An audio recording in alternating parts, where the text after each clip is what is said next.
Good evening, everybody. We're going to go ahead and get started. So we do have translation in the back. Tenemos traducción para los que ocupen en atrás. So we call this meeting to order, special board meeting for Coachella Valley Unified School District. Trustee Huerta, would you like to lead us in the Pledge of Allegiance? Please stand for the Pledge of Allegiance. Place your right hand over your heart. Ready, begin. I pledge allegiance to the flag of the United States of America and to the republic for which it stands, one nation, under God, indivisible, with liberty and justice for all.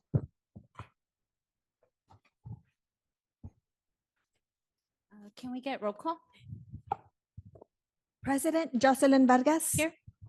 Vice President Silvia Paz. Valerie Garcia. Present. Joey Acuña Jr. Trinidad Arredondo. Present. Jesus Gonzalez. Thomas Tortes. Student Trustee Eric Huerta. Here. Thank you. And we're going to go ahead and get started with 2.1, recognition of 2 Gates scholarship recipients from Puente program at Desert Mirage High School.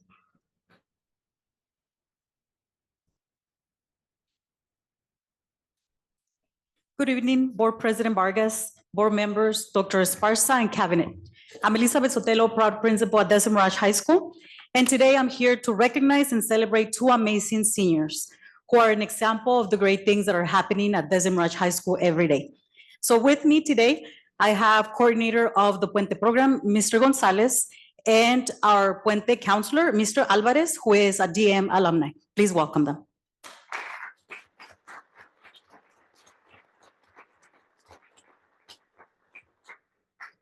Hello, everybody. I hope everybody's doing well.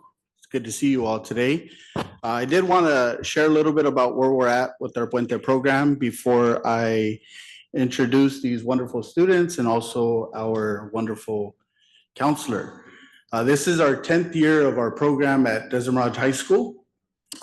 Just to talk a little bit about this particular cohort is really important to us. We recruited this cohort in little windows during COVID. In 8th grade, we popped into all their classrooms and we were able to recruit them. And we have 59 graduating Puente students. It's our smallest cohort since 2019. So just to kind of juxtapose this particular cohort to our incoming senior cohort, we have 120 students. So just to kind of share, like, you know, we still went out, we recruited them, but they did very well. This cohort of the 59 students, we had 387 university acceptances. We had 28 committed to UCs, 22 to Cal States, 2 to privates, 4 are going to COD, 2 are going to technical schools, and then 1 is entering the Air Force. So we're really, really proud of them. But I also want to thank the board and of course, district leadership for the investment into the Puente program. This is the first year that we've had a fixed budget for a program for us and for CV High School. And to me, that's really helped kind of propel and leverage and support our students. So I'm really, really thankful to you all because I feel like this is the investment and the decisions that are made in this room allow for us as educators to make, you know, positive and uplifting actions for our students. And this is just an example of that. In addition to that, I also want to introduce our counselor. You know, we worked hard on getting a counselor for Puente, working with Mr. Acuña here, really, really pushing and getting it. And he has a great story to share that he's going to introduce the students. But I just wanted to give you a brief introduction as to where we're at right now with our program. Thank you. And I present to you Mr. Alvarez. Everyone, it's a pleasure to be here. I graduated from Desert Mirage in 2016. During that time, I went off to UCLA, San Diego State, and now I'm at the University of Redlands. And I share this because I would not be here had it not been for Mr. Gonzalez. Him and Ms. Briceño and Mr. Katz They believed in my potential and they wrote letters of rec for me and they pushed me to apply to the Gates Millennium Scholarship. I was luckily selected as a recipient, and now that I'm back as a counselor, I really enjoy helping students apply to scholarships and really push themselves. And so it is with my pleasure that I introduce two of our students, Yasmin Safwan. She is going to be attending UC Berkeley. I'll let her share what she'll be studying there and her career goal. And we also have Jacqueline Barraza. She'll be studying at the University of California, San Diego. And again, we're really thankful for the support that you've all provided to the Puente program. Just today, Johnny and I, Mr. Gonzalez and I, we got back from UC Santa Barbara and UCLA. We did an overnight field trip. This year, we're having 5 students go to UC Santa Barbara, 5 students going to UCLA. And so next year, when we have 120 Puente seniors, which is double the amount of what we have this year, we're really hoping to increase those numbers. And so again, we really appreciate your support. But if we can please have, I'll introduce Yasmin Safwan, if you want to come up here.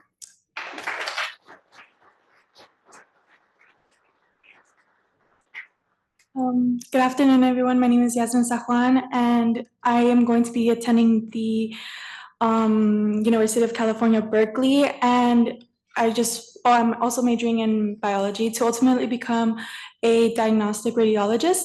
And I just want to say that thank you so much to the Gates Scholarship. I'm a recipient of it, and I'm very grateful for this opportunity.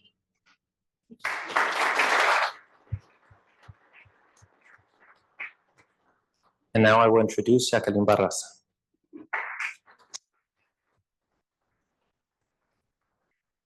Good afternoon, everyone. My name is Jacqueline Barraza. I'll be attending University of California, San Diego, and I majored in education sciences to become a teacher one day. And I worked very hard for this scholarship, and I'm very grateful that that my hard work paid off.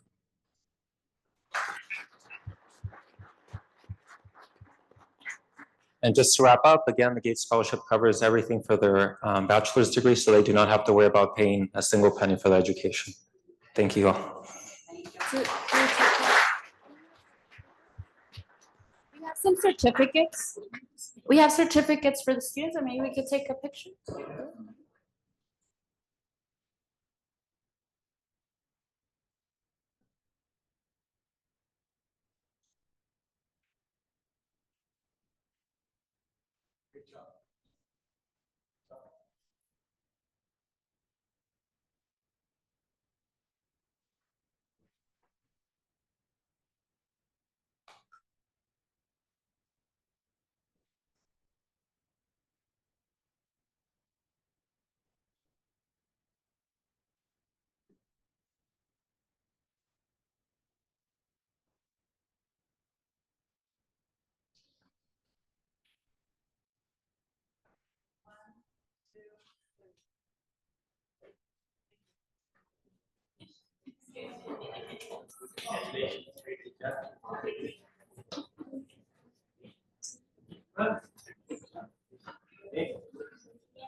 Next item, 2.2, we have recognition of our CVUSD student trustee, Lynette Bautista, Eric Huerta, Isabella Jimenez, and Roxana Medina. Someone presenting? Is staff presenting? Oh, I'm sorry, Socorro. Sorry.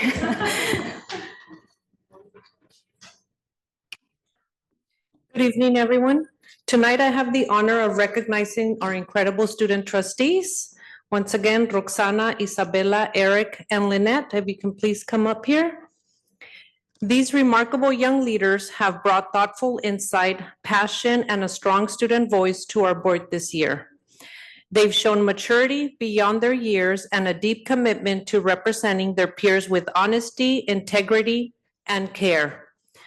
Whether sharing student perspectives, contributing to meaningful discussions, or simply showing up with dedication, they have reminded us the power and potential of student leadership. On behalf of CVUSD, thank you for your service. We are proud of all that you've accomplished, and we can't wait to see what your future holds. Congratulations and thank you.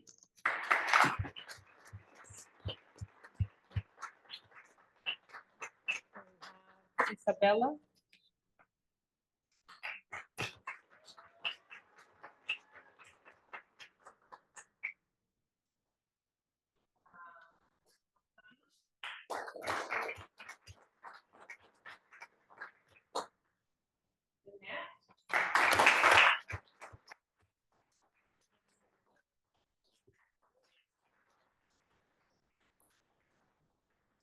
Before we take pictures, can they say a few words?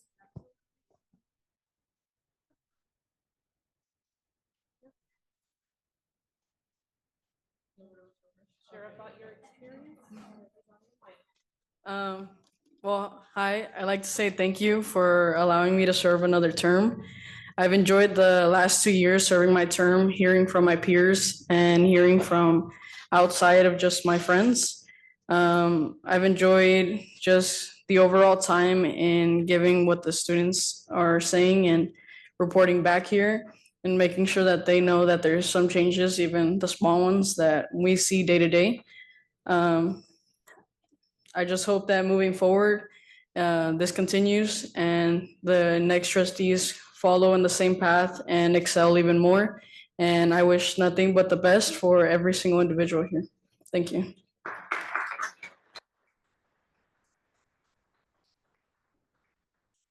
Well, my name is Eric Huerta. I'm from Desamarch High School, and serving as a student trustee was an honor, and I'm really happy that I was able to be here and share my classmates' thoughts and just be their voice.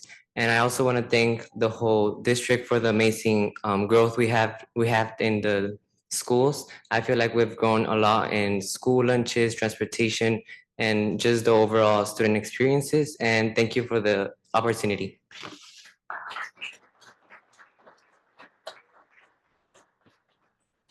Hi, I'm Isabella. I'm from West Shores High School, and I just want to say that this experience was more than I had ever imagined that it could be. I feel like it opened myself up to not only what the process of getting something approved, or because you hear a lot in schools, oh, this isn't happening and this isn't happening, but you don't always hear the process behind it. So I feel like now I got to bring the process to West Shores, and I got to tell the students over there, hey, you do have a voice and they are working on it, so be patient. What happens here at the district is spectacular, and I can't wait to come back for it next year.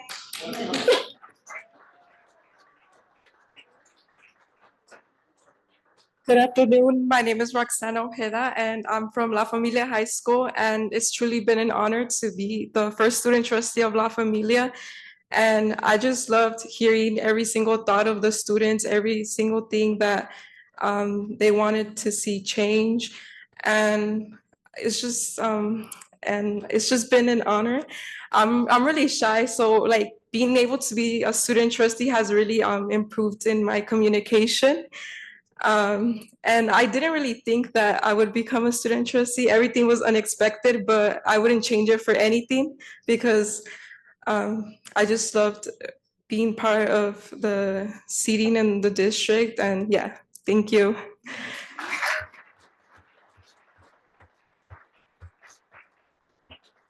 Do any board members want to share a few words before we take a picture? Or okay. Good evening, everyone. I want to thank these amazing students here, and just to give a little bit of a shout out, Adonis Galarza, who was the board member who really spearheaded this before making sure that we got this whole started. We owe him a lot to keep pushing and making sure that this happened. But it seems to me, with all due respect to all the other trustees, that every year, I don't want to say they're a little better, but they're a little more engaged. They know what's they're expected of them, and that the very first ones that started didn't want to kind of interact, or they didn't want to say anything. Last year's was a little more vocal, this year's a little more vocal, and that's what it's supposed to be. So I think, the growth has been great in this program overall, but this last group has been exactly what we wanted them to be. An advocate, not only a voice, but an advocate for their schools. And if they disagreed with us, they told us, and they were good about that. And so thank you all for your honesty, and that's the key. Some people think we know everything that happens everywhere all the time. We don't. But hearing it from you on the ground, from your peers, has been of great help to us in making decisions. And again, especially now, about what we have to cut and not cut or try to save. These are tough decisions, and your input has been very valuable. So thank you very much for this last year. You guys have been great. Thank you.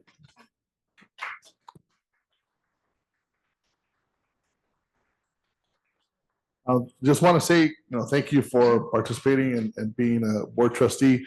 It's always good to sit here and just kind of hear your feedback on some of the decisions that are being made, and then also hearing your board reports, very thorough board reports. So we're gonna miss that for a few meetings, but thank you and we just wish you nothing but the best going forward. Thank you. Gonzalez? Yeah, I just want to echo what Mr. Cunha said. I think when Mr. Galarza brought it up, he had an idea, right? And it's manifested in the most amazing way. I see the growth in all of you, right?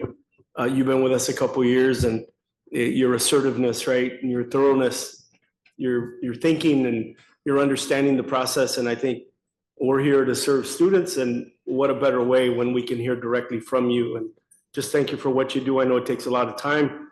I know you got to get up early in the morning, get the bus. You're going to bed at 11 o'clock at night, and you're probably not going to bed. You're probably going home and doing homework. But congratulations, good job, kids.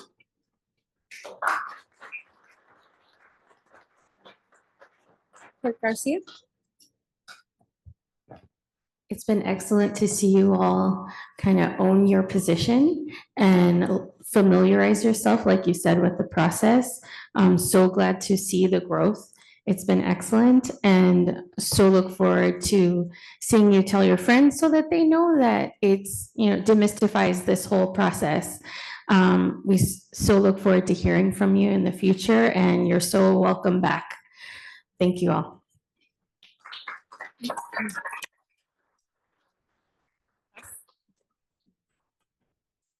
Yes, Lynette, Eric, Isabella, and Roxana, I want to thank you for having put yourselves out there. This was a competitive process at your school sites. You came and you gave your opening statements and made a case for why you should be the representative at the schools. And from the moment you decided to apply to today, I think you've demonstrated great leadership skills. And I hope that those leadership skills will continue to go with you wherever you are next year and into the future. I mean, I think many say that 90% is showing up, and you've shown up. And maybe the other 10% is the approach. And I've seen how each of you individually have taken your own approach to resolving some issues at your school. And I really appreciate that about you, that you're already exploring, developing those problem-solving skill sets and really stepping into your leadership already. So thank you. I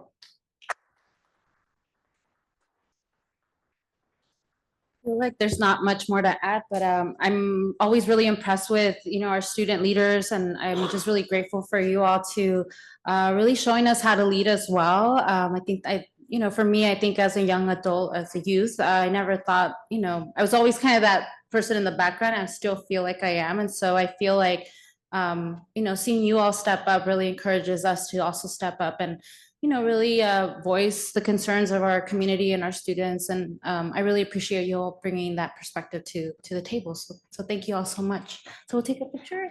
Oh, yeah. Oh, sorry. Yes. Thank you. Sorry. So aside from board meetings, I invited these 4 individuals almost every week to meet with all the staff that are outlined out in the in the audience there, as well as our assistant superintendents, for them to be able to have an actual dialogue on how things can be fixed or changed in their schools. And so they stepped up to the plate. I know they were very surprised the first time that I brought them to a meeting, and I said, okay, these are the directors. What are they doing wrong? What are they doing right? We need to make sure that we have our warms and our cools. And that's what we met on, the warms and the cools. And so the directors actually got to know them, and they got to know the directors, and started having even some, personal conversations about how to improve the work in certain departments, because they are students. I think sometimes people see them as kids, and they're actually, growing into being very, very strong and powerful adult advocates. And they did a great job here. And so I congratulate you for that. And thank you for working with my staff.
Okay, moving on to 2.3, recognition of Dana Thornhill Sanchez, Air and Space Force Association Cybersecurity Teacher of the Year.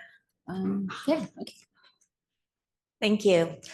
Good evening, President Vargas, Board of Trustees, Dr. Esparza, and Cabinet. Each year, the local Air and Space Forces chapter nominates an outstanding K-12 STEM teacher who demonstrates a commitment to STEM education and positively impacts students. This year, that honor goes to CV High School cybersecurity teacher, Ms. Dana Sanchez.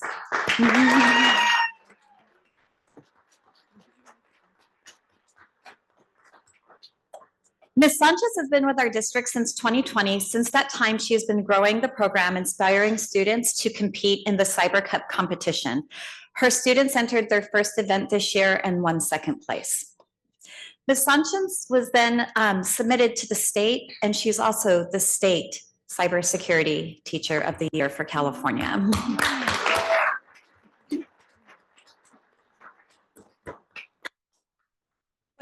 What sets Ms. Sanchez apart is her dedication and commitment to lifelong learning, and she models self-efficacy for her students. She herself was a technology teacher, but when she learned the assignment with cybersecurity and Cisco networking, she made sure she went out there, she did her own training just to make sure that she could deliver top quality instruction to our students. She's a dual enrollment teacher, so she's adjunct with College of the Desert. She teaches for our Coachella Valley Adult School, so she's going to be a little bit late. And then I just recently learned she also teaches a class in Riverside. She's a very busy lady, and her whole soul is around providing what is best for students and ensuring that they prosper. Congratulations to Dana Sanchez.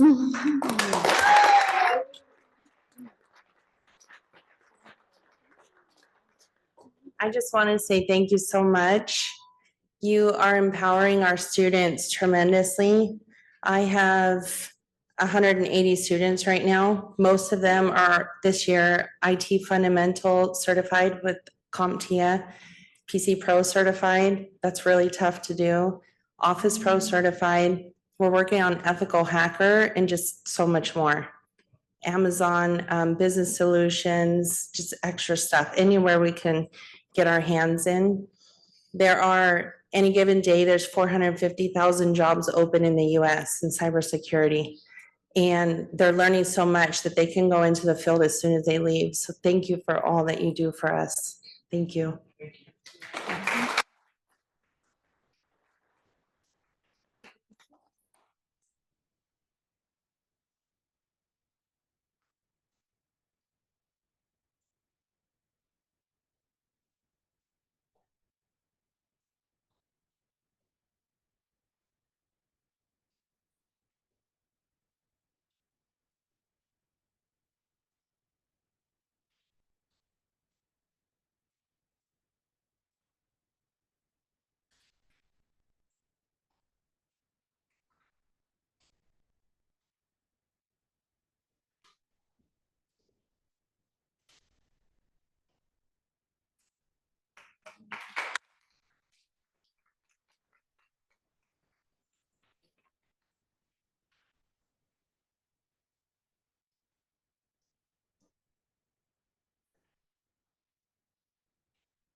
Okay, we're going to move on to closed session.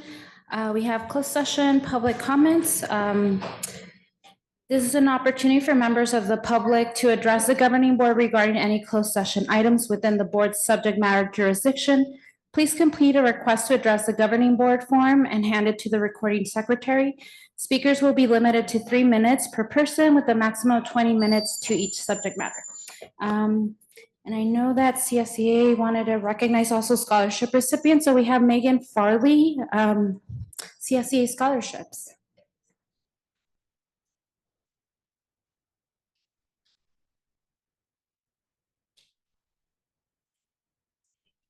Thank you. Good evening, President Vargas, board members, Superintendent Esparza, and community members. Coachella Unified Chapter 109 has allocated $10,000 for scholarships for our classified members graduating seniors. This year, we have 4 students we would like to recognize. Isabel Gomez from Xavier Prep High School. Her mom is an IMA at Saul Martinez. Savannah Mendenhall, La Quinta High School. Her parent is an M&O. Luis Hernandez, Coachella Valley High School. His mom is a paraeducator. And Dayton Zabalza. His mom is an admin assistant at West Shores High School. They will be receiving $2,500 each.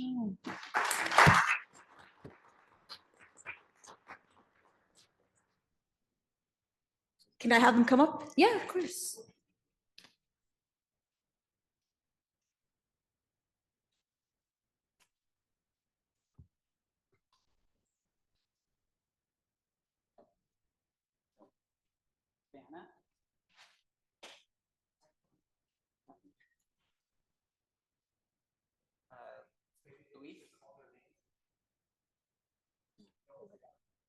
Yeah. Yes. Oh, we have Savannah Mendenhall.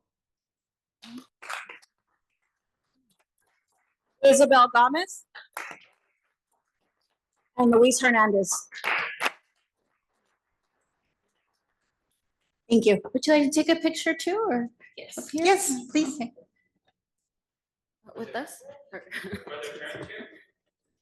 Yes.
Thank you.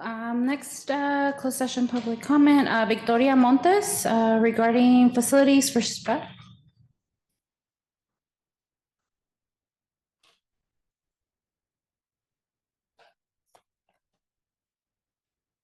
Good evening. Good evening. My name is Victoria Montes, and I'm a teacher at John Kelly School. I work with severely handicapped life skills students. And up until this year, I have taught at the Coquel School at John Kelly West. This year, we've been told that we're going to have to move onto the regular John Kelly Elementary campus. And I have a lot of concerns about this. My students their needs are well met at the Coquel campus because we have immediate access in our classrooms to toilets and to changing tables. For those of you who aren't aware, my students, being life skills students, are all intellectually disabled. Many of them need help toileting. Many of those who are able to toilet still need help cleaning themselves. So access to toilets is a huge thing for us. If we are moved onto the regular campus, the students are going to have to leave the room. They're going to have to go down to the nearest toilet. They're going to have to toilet themselves there and then come back. Now, the reality for most of those students is that they are not going to be able to do that independently, which means because of the school's rule about, or the district's rule, I should say, about two people toileting, whenever an aide or a teacher assists in a physical way with toileting, two members of staff are required to be present. With my situation, and it's the same with all of the life skills and now the autism teachers, we only have 2 aides and 1 teacher. So if an aide is absent or the teacher is absent, if we're understaffed in any way, or during the 2 hours where the aides or the teacher are at lunch, if any child is soiled or needs a diaper change during that time, we simply don't have staff to do it. And when we do it, we have to go to another building. What that means is if we need to toilet students when we don't have enough staff present, we have to gather up the entire class. We have to take the entire class to the restroom.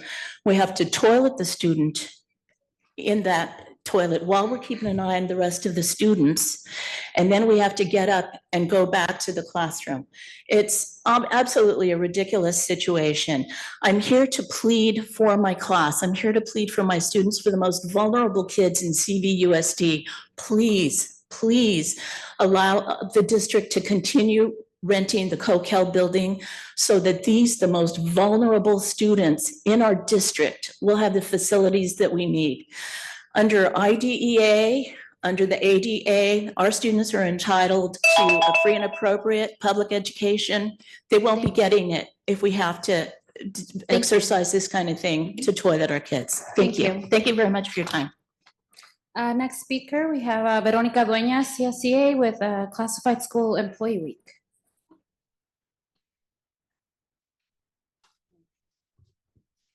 Okay, that's okay. I thought it was gonna be for public session, but that's okay. I can do it now. Good evening, Board President Vargas, Board of Trustees, Superintendent Dr. Esparza, Cabinet, and all the community here. This evening, I just want to say a big shout out. This is Classified Employee Week from May 19th through the 23rd. So I want to say thank you. And I've done this before, and I've done it before here. Thank you to the paraeducator family. Thank you to the lifeguard family. Thank you to the nurses family. Thank you to the office family. Thank you to the safety supervisor family. Thank you to the security family. Thank you for the maintenance and operations family. Thank you for the gardening, groundskeeping family. Thank you for technology IT family. Thank you to the nutritional services family. Thank you to the custodian family. Thank you to transportation family, and thank you to the business family. We are currently at 1,142 members in this district strong. I want to say as a leader, and just an FYI, you see me who I am. I have been a bus driver. I am a custodian. I am a shoulder to cry on for a lot of my members. I was recently named Activist of the Year for CSEA of California. So I want to just let you all know I appreciate everything that this board does, what extended cabinet does, what Dr. Esparza does, what every single director and supervisor does in this district. We are all one. And I also want to give a shout out to the president of the certificated side, Carissa, and my dear and sweet friend, Isadora Jimenez. She is my guide, the one that taught me, and that is who I am today. So I want to say thank you with great appreciation and love for all my classified brothers and sisters in this district.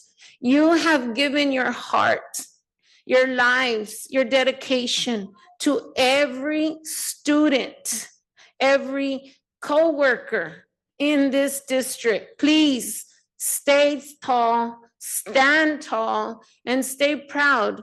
Do not let what is recently going on, please burn the light that you have inside of you. And I am talking to all of you classified out there. We still have fight in this. The district will work with us, and we will move forward like we always have done. And I say that now to you, board members. Thank you and good evening. Thank you. Next item, Billy Franco, 3.5 negotiations.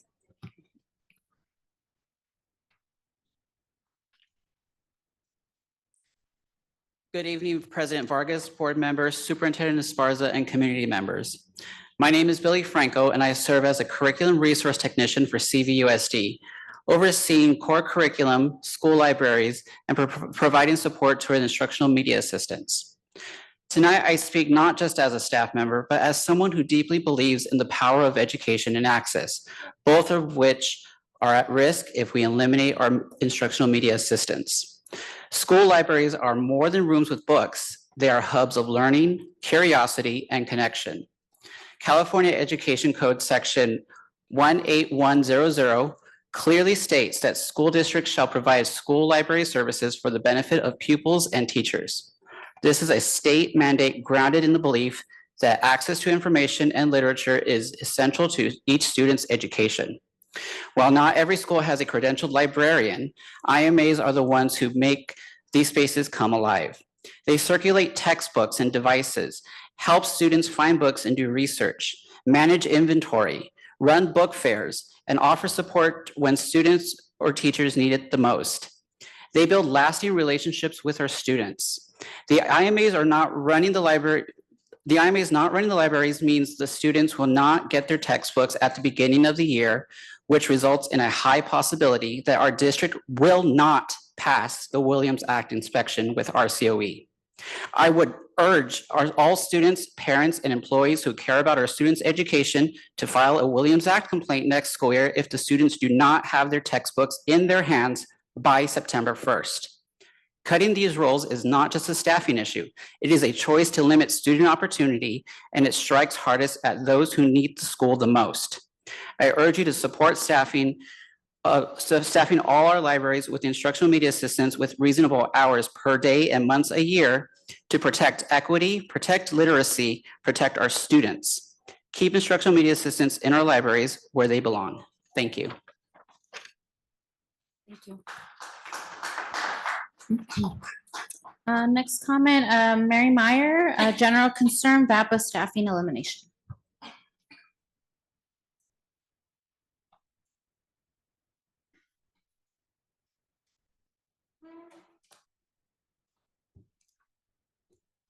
Good evening. My name is Maribel Hernandez, but I am reading this comment on behalf of Mary.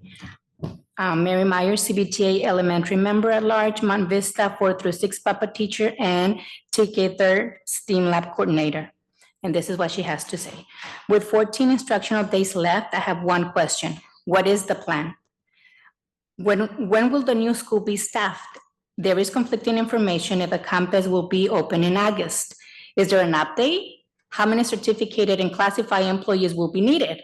Affected teachers will need time to pack and get ready for their new assignment. Who will they be? Where will they find out? What is the plan? With BAPA teachers eliminated, what is the plan for the arts in the elementary? According to Prop 28, funds are to be used to enhance the current program. How does the district plan to go beyond the current program, which provides 30 minutes of instruction daily for 4 through 6th graders? According to the article 12.1.5.2, there is no BAPA or PE program.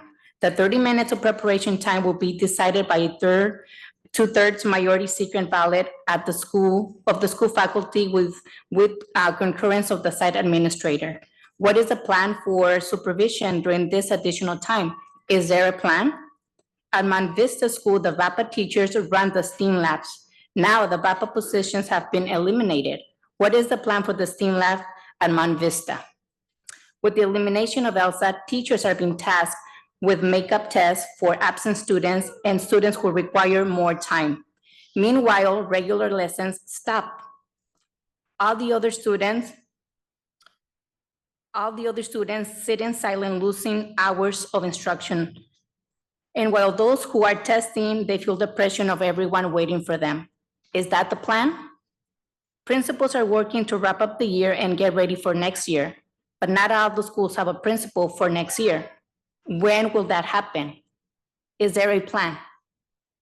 With 14 instructional days left, I have one question. What is the plan? But maybe my question should be, is there a plan? Thank you. Thank you. Do we have any other closed session public comment? No? No? Okay. Can I get a motion to enter into closed session? So move. Oh. Oh, I'm sorry. Do we have a last minute? No closed session? You should have one for Alicia Valladolid. Is it for open? I have an open agenda item 15.2.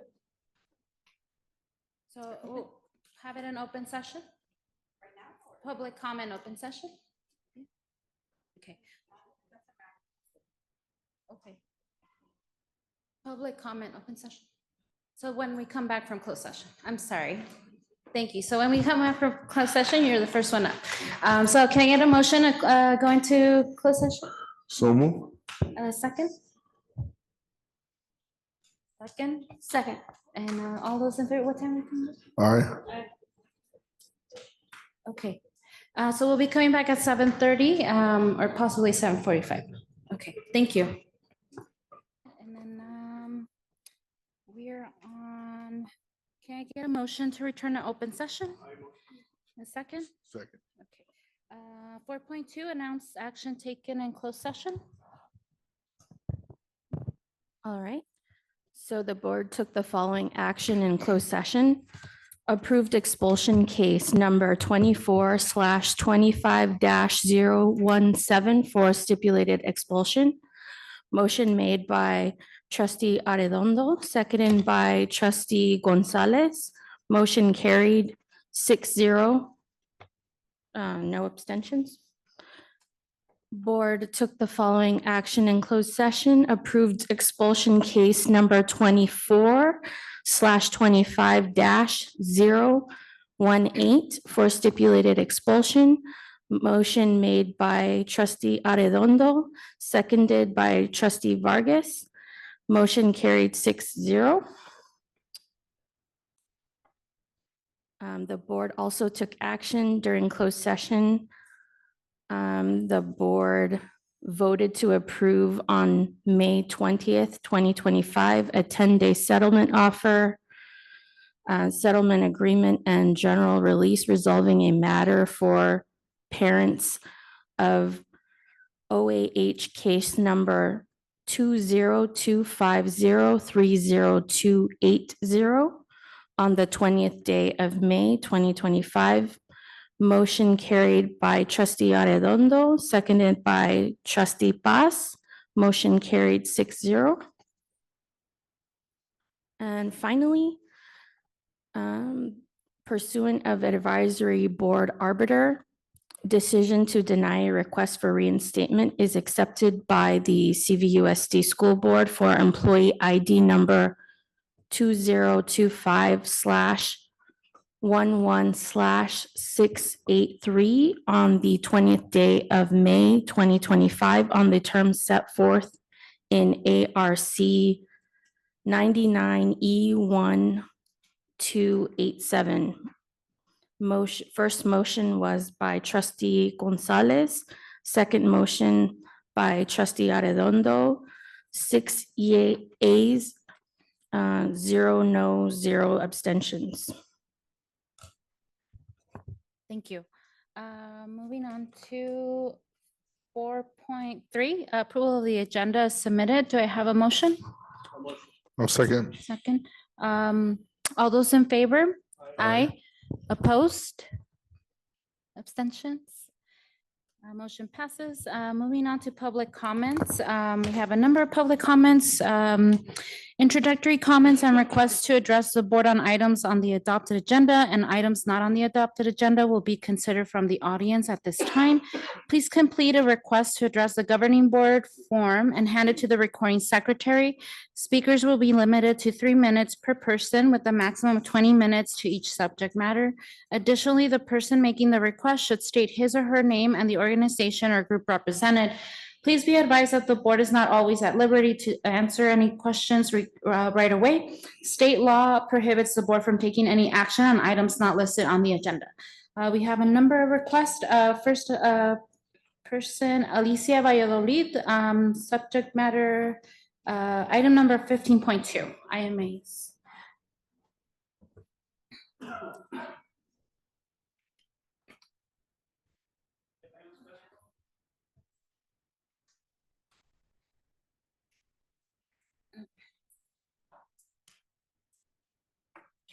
Hi, my name is Alicia Valladolid. I work for the school district. My position is IMA. It's so sad, but I have to say it. We were hired for 8 months and 12 months. I'm repeating myself over and over. 8 hours and 12 months. The district is proposing, I didn't want to say it, half. And it's the district. How many hours is close to 900 hours that we're not going to provide services for our students? Our students, teachers, and parents, and the district, because the district asks us to do certain jobs, is in a job description. We will not be able to make up those hours at all. Now, I see in the agenda, Article 15.2, item number 7, and I gave you a copy. But they're proposing to hire 2 supervisors, 2 hours. That's 36 hours. Why not us? You're cutting our hours. Actually, you're transferring the job to the supervisors. The other paper, it says that 95% the summer material. At one point, we were going to do it overtime, but they told me that I have to take that pallet to Valle del Sol. And I said, no. On my car, no. Willing to work overtime. Guess what? If you look at the second page, they're working on it. That's a transfer of job. The other one is not there that I highlight boxes. We do the boxes, we transfer material to different schools during the summer because they don't have the workbooks in another school, like Peter Palanton, Mountain Vista. We deliver it, but it's not in the job description. We did it at the kindness of our heart to do our job. You already started transferring jobs to others. You're not willing to give us the hours. IMAs want their hours back. That was a contract. I understand there's a budget crisis. I understand that. But to cut so many hours away from us, not provide services for the students, the teachers, our community, and the district when they ask us to do things. How could we do it at their hours and months? It's impossible. We're at the beginning, at the ending of the school year. We don't know if we're coming back or not. But what I see this, why not us? Give us the hours back and the months. Thank you for listening. Thank you. Next public comment, we have CBTA, Ms. Carissa Carrera, subject matter CBTA info, and I think we have a number of other items as well.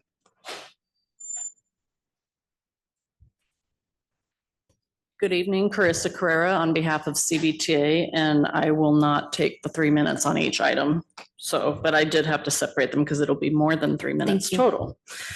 Okay, so general information we wanted to share with you, just some positive things from CVTA that happen every year, but in speaking with Vero at a meeting last week, we realized we don't ever bring these to you guys. So we also give $10,000 in scholarships to the children of our members.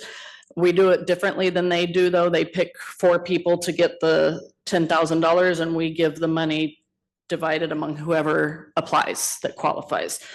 And this year we actually had to go over quite a bit because we guarantee a minimum of $200 and we had 57 applicants. That is 57 students of our members or children of our members who are either in going to community college, 4-year universities, and even vocational programs. And that is the most we have ever had since we began the program. So that's exciting to see. We also every year give $1,000 out in human rights grants. 10 teachers can get $100 each to support a social justice project that they want to do with the students. And again, this year, this was our second or third year, I think third year doing this, and we had 18 applicants, which is the first we've ever had over 10, and had to narrow it down to the 10. And so there are some great projects going on in some classrooms with social justice projects. And I can't remember, did I do a separate one for Prop 55? I can call them. Yeah, I can call them out if you like. Okay. Just tell me when you're done. Okay. With that. We have a resolution, Rep Council, our representative council, which is our representatives from each school site, unanimously approved a resolution to work with CTA this fall to collect signatures to get an extension of Prop 55 on the ballot. And I don't know if you guys remember Prop 55, but that was a big push by CTA to get on the ballot to provide funding to the schools. This would be an extension of current taxes, so not new taxes, for the top earners that are already paying this tax. Without extending this Prop 55, our district stands to lose $24 million in 2030. So we hope that when our CVTA members are working this fall to collect those signatures at their school sites, that the board will support those actions and help us get that item on the ballot. Okay, board item 7.1, Transportation Department restructuring.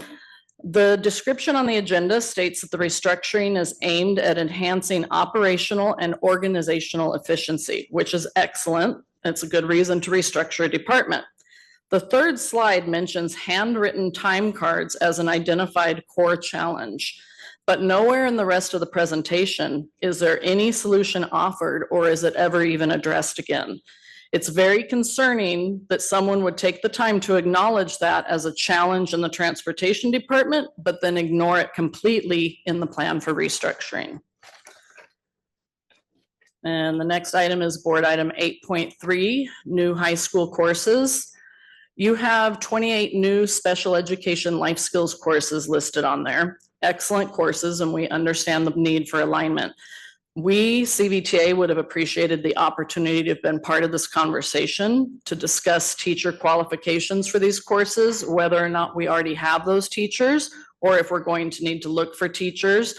And just a heads up that that was happening, but we did not get that. Board item 9.1, the financial audit report. According to the report on the agenda, the auditor identified 2 significant risks. The first is management override of controls, and I'm going to quote what they said. Professional standards require auditors to address the possibility of management overriding controls.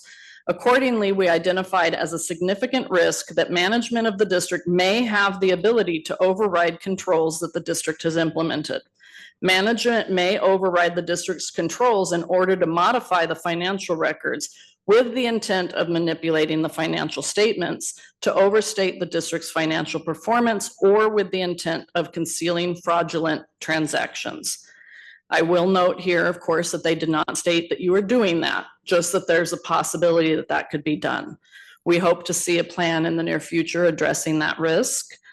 And the second item they identified was revenue recognition. And quoting again, we identified revenue recognition as a significant risk due to financial and operational incentives for the district to overstate their revenues. Again, not saying that you're doing it, but it is a possibility.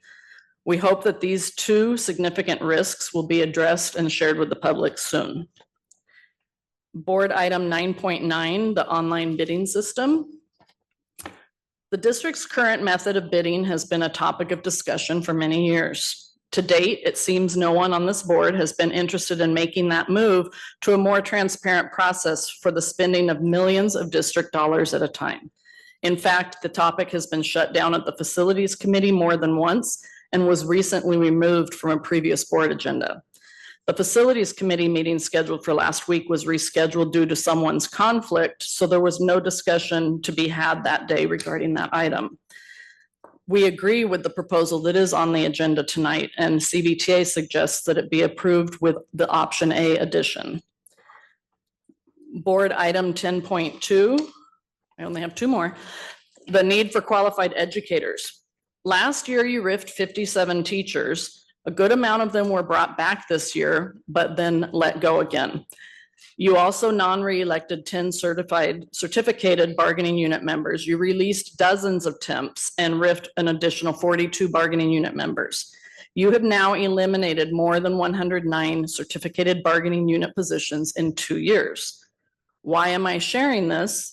Because last week at the LCAP meeting, we heard the common refrain that we hear every year that cuts were being made as far away from classes as possible. Yet 109 or more classroom positions have been eliminated in 2 years. Tonight on this agenda item, HR is stating that they have a need for some very specific positions. That's not an issue. We agree with those ones. But then to state that you actually have a need for 30 interns in the coming year, that does not make sense. You have more than 100 people on a rehire list after being riffed. Is it possible that you over-riffed? You have positions available for 30 interns. I would think you would have 30 positions that can be filled by the people on the rehire list. It's time to start bringing them back. And finally, board item 14.1, the March expenditures. Page 5 in the March expenditures attachment shows $60,000 paid to Deal Consulting. We question whether the district needed FICMAT, RCOE, and Deal Consulting all working on your budgets at the same time. Was this $60,000 a payout for a previously approved consulting contract, or is it for a new contract? Deal Consulting does offer great service, but is it still necessary? And if we need 3 outside entities to continue helping with our budget, maybe we need a 4th. Not sure when these contracts will end, especially since you are allegedly cutting as far away from the classroom as possible. Thank you. Thank you. Next public comment, we have Luis Ayala, Portable Buildings.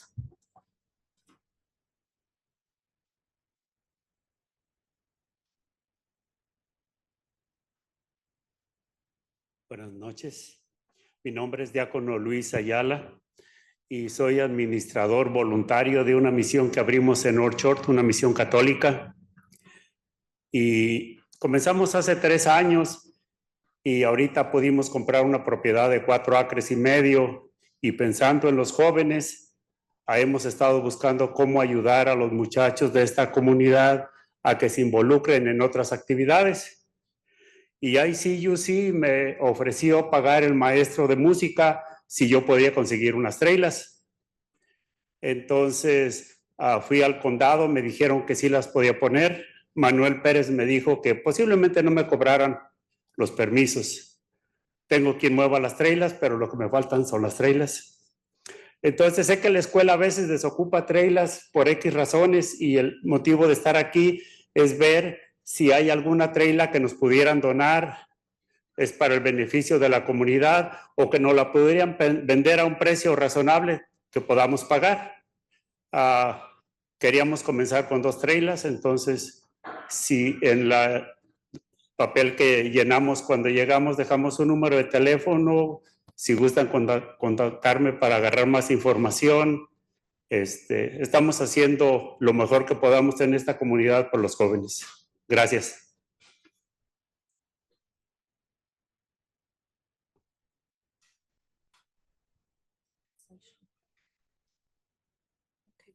Are there other public comments?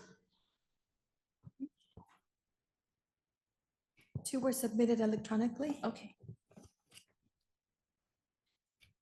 Ready? Yes, please go ahead. A concerned parent regarding layoffs. There are many things that our teachers need to consider when receiving layoff, like, for example, gathering letters of recommendation, applying to new jobs, and possibly considering moving to a new district. It saddens me to see that every other year, our district has to go through the same process over and over. Our communities are being left out, but mostly our students are being impacted with teacher turnover rates.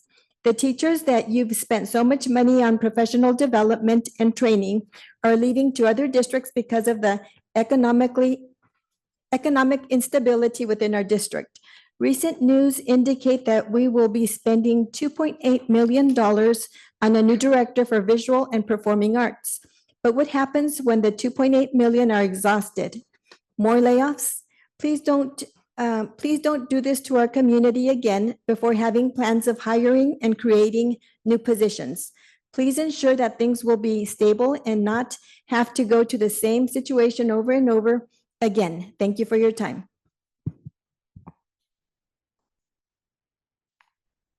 Loretta Perez, regarding autism program.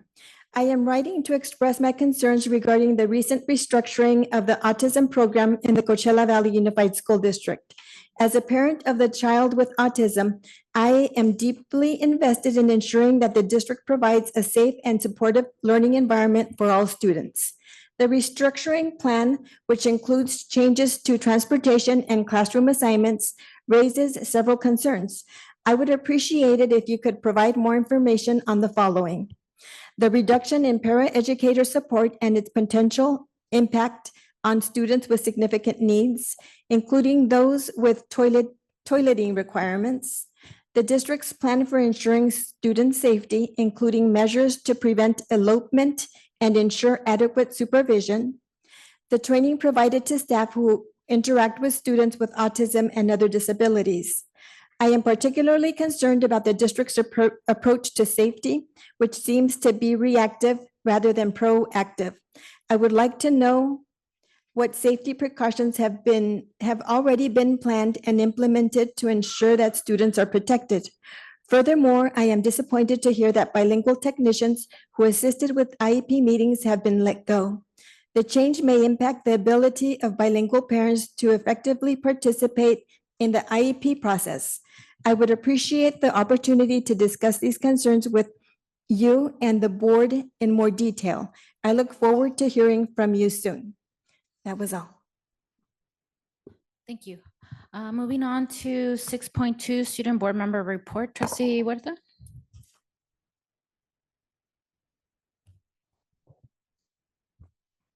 From CV High School, Lina Bautista. On May 13th, CBH proudly celebrated senior scholars, recognizing the academic achievements of students across the senior class. It was a wonderful evening to honor their hard work and dedication.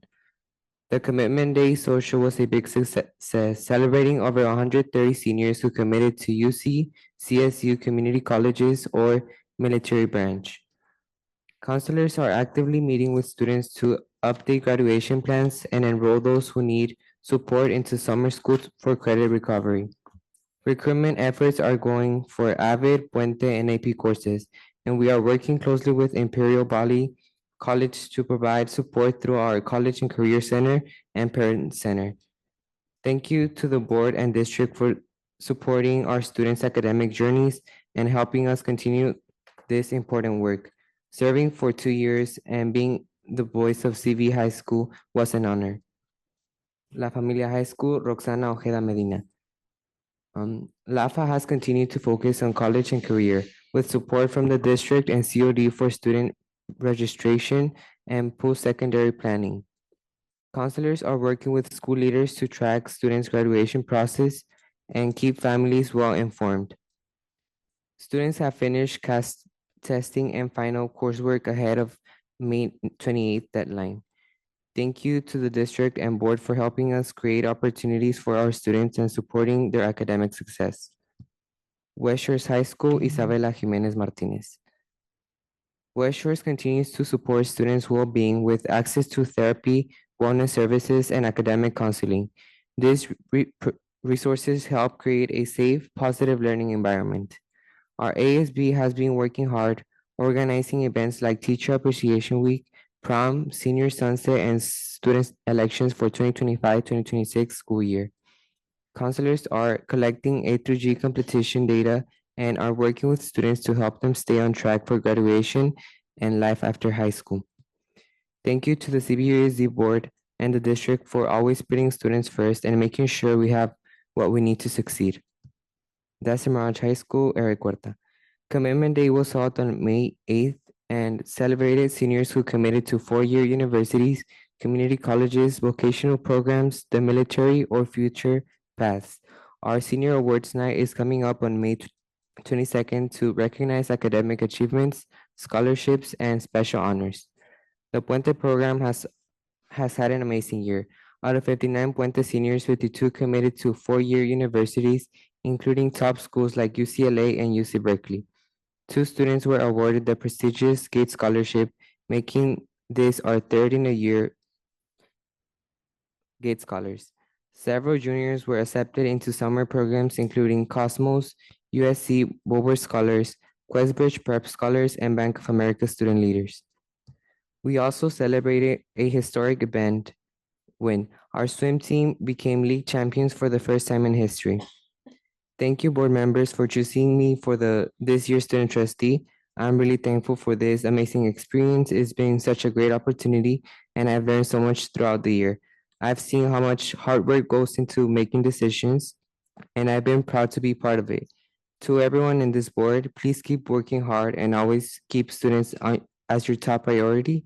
I know your job is not easy. You have to make big choices that affect many people, but I want you to know that your efforts matter. I've seen this district continue to grow in a positive direction. Thank you again for letting me be part of this journey. I'm so proud of what we've done, and I always be grateful for the support, the trust, and the space to grow. Thank you. Thank you. 6.3, board member reports, board requests for future board meetings. Trustee Acuña? Oh, Yeah. First of all, I want to thank, congratulate again our students, our 2 Gates Scholar students. I think it's a commitment to, a testament to the commitment of the Puente program, the staff that had an idea a long time ago to start this program and really worked it, and now it is expanded. And as you saw, one of our former Puente kids was a Gates Scholar from there, and now he's the counselor. So I mean, that's a great recognition to the program, but also to those 2 students who worked very hard to do that. Also want to thank all of our trustees, our student trustees for this year. As I mentioned, they seem to get more active, more, every year, they have a better idea of what the role is and everything. And I think this year they've been really good, very interactive, not only a voice, but as I mentioned, an advocate for the schools. And I think that's something to hopefully you can share that with some of the other incoming people, hopefully for next year, and remind them that their job is not just to give a report, but to actually interact and advocate and bring up issues that maybe we don't know or things like that. So that's great. And then finally to our teacher, Dana Sanchez, I mean, obviously a great honor, someone doing a great job out there. And, we need to recognize the good that also comes from our district. I happen to be able to go to CV High School's their recognition for scholarships and saw all the kids that are 4.0 and above. There was a lot of them. The top 10 obviously were there as well, but all the other kids that were getting awards and doing very well, nobody ever talks about those as well. Unfortunately, I think our Thursday, we're probably not gonna be able to attend as a Mirage. We also have the retirement dinner for some of our retiring people. So I don't know, maybe get out there for a few minutes, but we're not gonna be able to probably go to that one. You can send our apologies to the principal there. But yeah, a lot of good things, a lot of good time at the end of the year. Some tough budget decisions, but again, a lot of good celebrations with kids really doing well, going out there and moving forward. And then obviously the graduation ceremonies coming up are going to always exciting, always good to see the community out there taking care of their kids. So thank you. That concludes my report. Trustee Arredondo? Thank you, Madam President. I'd like to thank everybody here. Thank you for the public comments. It's always good to just hear people giving us the feedback that we need to hear. I'd like to first thank all the seniors. Congratulate all the senior scholars who are doing well and off to college. And also just like to thank all the organizations that are funding all the scholarships to support our students. That's very, very well noted. And thank you for everything that you guys are doing. I'd also like to congratulate the Gates Scholars from Desert Mirage High School. The teachers that are putting the effort, the counselors that are putting the effort for our students to make sure it's one of the great scholarships that provides support for our students. So thank you. And I'd like to also congratulate our student trustees and just say that Today, thank you, Dr. Esparza, for meeting with me. And it's just know that we have challenging times ahead, but we are meeting. As a board member, we'll always schedule meetings with Dr. Esparza to make sure that sort of my voice is heard, but collectively that we're putting in the work as a board to make sure that we continue to work on things to better our district, and that our district continues to thrive, and that we make sure that our students have the supports that they need. So I'll continue to just have those conversations. Thank you, Dr. Esparza, for meeting with me. And with that, that's my board report. Thank you. Thank you. Trustee Gonzalez? I have no board report.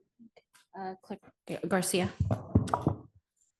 14 days left of school. I know that it's been a wild year with a lot of ups and downs. It was nice to hear so much positivity that still is occurring within our district. Our students are still able to achieve such great heights, and we're so proud of them. But we still know that we have a lot of business to tie up, right? We've made a lot of decisions, and now we just need to really nail down what that looks like moving forward in several of our plan changes, right, for different programming. For the interest of time, I just hope that if we need a special board meeting specifically for those different transformations, because we have several transportation and then several others that are programs that we're considering changing, make sure that we have time, because we don't want these to be so long. So if it needs to be a special board meeting for that, I'm certainly think that it's important enough that we may need to do that. So I'm suggesting that because there's still so much to do for the summer for next year. I know that we're going to have a new school even, and I haven't heard enough about what that looks like on the staffing end and all of that, right? So that would be my request, is to make sure that we have enough time. If it needs to be its own board meeting, please, let's look into that. Otherwise, our time will wind down with students. Hopefully, anyone who is not working summer school has time to rest. I know it's been a crazy year. We're so thankful for everyone who keeps this community of learning going. You're all important. If we could, we would keep you all. We can't. So these very important decisions have been made. And yes, it's our responsibility to make sure that they're done in good faith, so that we're not here in the future. And that's where we're going with this, always with the intent of having the most information so that we're making the best decisions moving forward. Hopefully you all can have a smooth last 2 weeks, well, a little over 3 weeks left, and we'll feel better about what next year will look like, because we're working through that. We work through this summer, we still meet with board meetings, and we'll do the work that we need to so that we can make sure next year is not like this. Thank you. Vice President Paz. Good evening, everyone. So I have a few meetings that I stepped into. So I was able to step in for Mr. Arredondo on the 2x2 with La Quinta. It was a good meeting, so thank you for inviting me. And I think those types of conversations that are being started in the 2x2s are really an opportunity to identify the areas of commonality between the jurisdictions that are part of our 2x2s and the district. And I mean, Letty, you had a lot of information, so thank you for coming prepared to the meeting and sharing like what the plans and where we're moving forward. Appreciate that. It's a good meeting.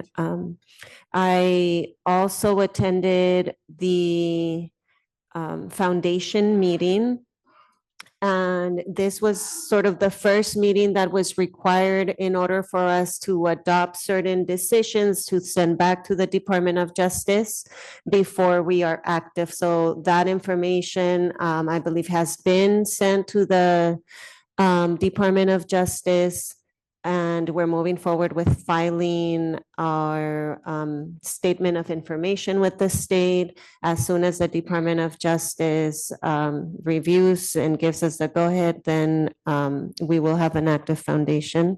One of the things that we need to sort of clean up is our board process when we are appointing the representative from the board. Think there needs to be sort of like that transition from the previously appointed to resign. And then the person who was now appointed, to be formally, I guess, ratified into that foundation, which again, I was appointed 2 years ago, I think, and that process never sort of happened. So it's a good learning and for us to not repeat that. So I was ratified in this one, but I think we need to just figure out what the next step. So maybe that's an agenda item to figure out what's going to happen. Am I going to resign now that somebody else has been it? But for purposes of starting, I needed to be there because that was the information needed for the Department of Justice. But just on our end, as the board, when we're making those appointments, I think it's making sure that we can clear all that up in time for when the foundation becomes active again. And what else? Communication. So I know we've either received emails or heard questions during comments about plans. What are the plans? Is there a plan for the impact of the layoffs? And I know there has been already beginning thoughts and conversations, at least in my check-ins with Dr. Esparza. And there's stuff or things being placed so that we can get ready for that. But my comment here is about communication. So I guess it's not enough that you know what you're doing and whoever you're working with knows.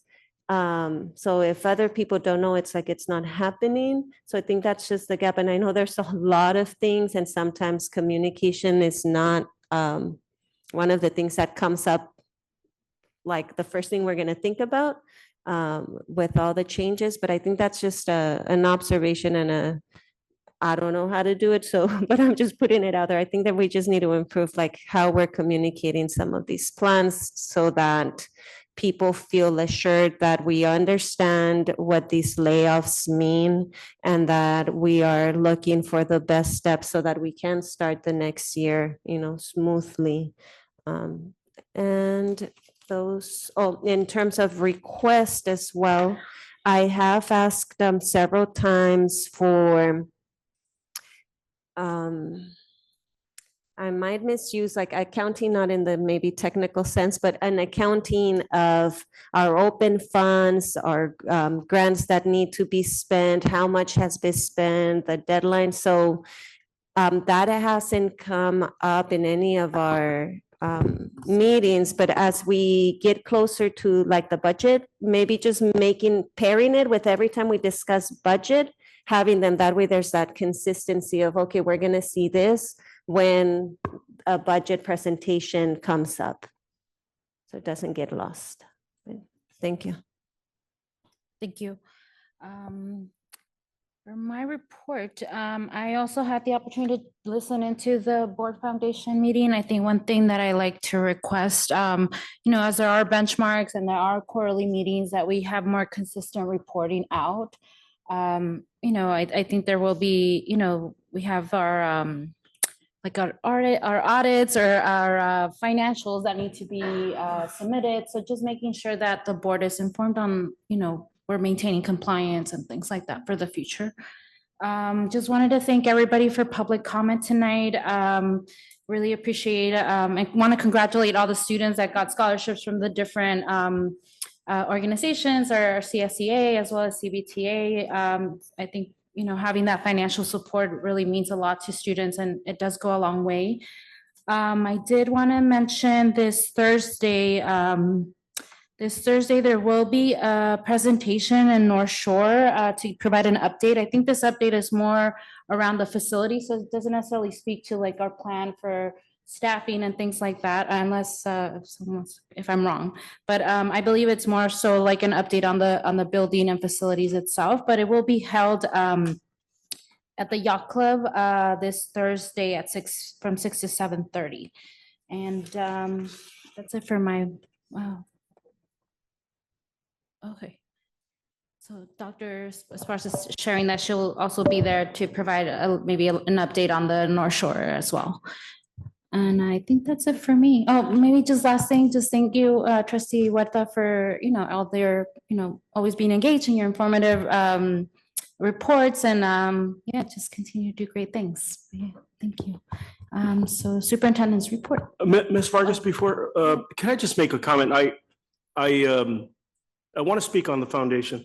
I believe the problem that we've had with the foundation is that we've given the task to our staff to govern the daily function of the foundation. I honestly, and I can't say it enough, that the success of this foundation is going to be predicated on the foundation taking on an autonomous existence, right, away from this board.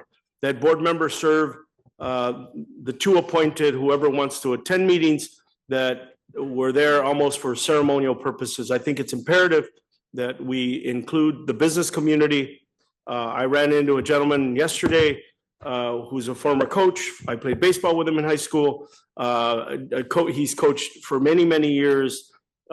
He has been involved in this community. He grew up here in Thermal. And I started thinking, this individual needs to be invited to participate in the board. And it's going to be personalities like that that are vested, that sometimes may live in the community or have moved on, maybe live in India or maybe even somewhere else. But I truly believe that the foundation is going to start functioning in its best form when we really allow this foundation to start operating as an autonomous organization. And I challenged Dr. Esparza with that. And I said it yesterday at the meeting, that we understand that we're not the foundation. The board is not the foundation. It has to be a community-driven organization that has the best desire to improve the educational system here at CVUSD. I think that the money that was given by Golden Voice, I believe in the spirit of when we negotiated that, myself and Mr. Acuna, we understood that money be used for art, music, culture, sports, and athletics. And it's imperative that we don't lose sight of that we really put money into those programs that oftentimes fall short of being funded. I thank you, young man Huerta, for the work that you've done. Also, I want to thank the unions, right, for the scholarship program that they have in place. It's never enough. But I can tell you that my daughter that went to UCLA, graduated some time ago, she was a recipient of the CVTA scholarship, and it's less money that we as parents have to reach into our pocket for. So thank you, CVTA, for that. And I also want to, now that I'm speaking, congratulate the graduating classes, whether they be elementary going to junior high or junior high going to the high school, or graduating from one of our high schools. Congratulations to the families and the children. And again, the work that's being done in programs like Puente is a true indicator of how we're winning in education here at CVUSD. Thank you. Thank you. Thank you for that. And I do want to piggyback on what Mr. Gonzalez has stated, that the Education Foundation is its own 501c3 that is separate from this board. So this board is not responsible for that foundation. It's autonomous, and I am not responsible for it either. I am a member on there. And so we need to vote to ensure that we have a secretary who is responsible, who's going to be working on the finances. Of course, Daniela is currently with us now, but we know that she'll be departing with us. And so we'll be having to vote somebody else in. Will it be the next CBO? Possibly. It might be somebody else from the community who has a finance background. So I don't want to give the impression that it's going to just be all of us, exactly what you said, that it's actually an autonomous entity that we're going to be able, some of us, to be on and to be able to bring those opportunities to the district from the monies from Golden Voice and to our students especially. So thank you for that. I want to thank all the teachers and the staff who've supported our students with CAST, and LPAC testing. We have high participation rates this year and completion rates at all our schools. And so we're really excited about that. Thank you for that. AP testing at CV High School has been extremely strong. Over 800 students participated in AP testing this year. That's one of the all-time highs. I'd like to thank Riverside County Health for visiting Bobby Duke and promoting student helmet safety. I also want to congratulate Dana Thornhill Sanchez, who was with us in regards to receiving the Teacher of the Year here in the district, as well as in the state, for the support that she's giving our students with cybersecurity and making them marketable in our future. And so I really want to thank her for that. We have the State of the District happening on May 30th, and the State of the District is when the district puts on information for our dignitaries, and that means the surrounding cities as well as our own city, Coachella, and we put out information for them to be able to see everything that we've been doing to ensure that we're providing a high quality educational program for our students, that we're working on making sure that we are balancing our books, that we have strong finances, and that we are promoting, supports and leadership in the district. And so we're going to highlight our district on May 30th here in this boardroom with several dignitaries from around the Coachella Valley. We have several people here in the room who are also being invited. Our unions have been invited as well. Our board members, of course, will be there, and several of our students that we will be highlighting, especially our top 10 students, or students who have participated in all the different award ceremonies, all the different competitions throughout the county and the state and have won. We're going to be celebrating them on that day as well. So I wanted to put that out there.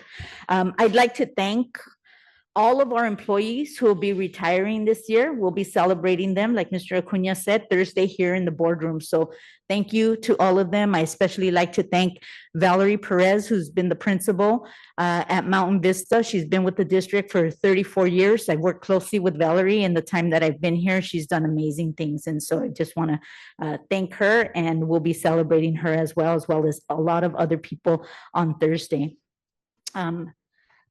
We will have our next board meeting after graduation. So I'd like to congratulate all our graduates, continue to fight on, class of 2025. And I want to thank Lynette, Roxanne, Eric, of course, who's with us right now, and Isabella for their great work and advocacy. So thank you. Thank you. Moving on to information presentations, 7.1, Cindy Maldonado, Transportation Department Restructuring.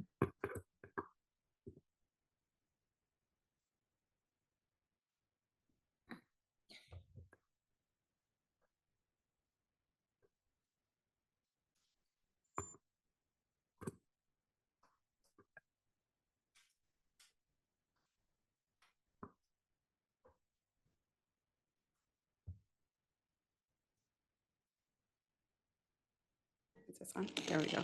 Good evening, Board President Vargas, Board Trustees, Superintendent Dr. Esparza, Executive Cabinet, and members of the public. I am here to present the Transportation Department Restructuring Plan.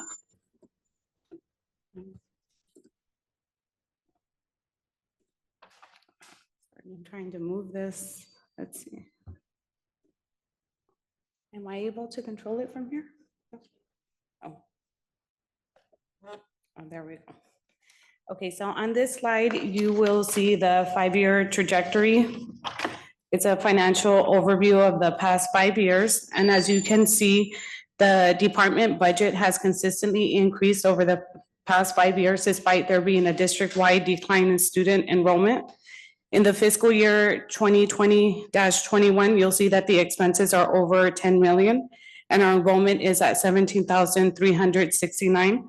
And in our current year of 2024-25, you'll see that the expenses are over 17 million, while our enrollment has declined to 15,891.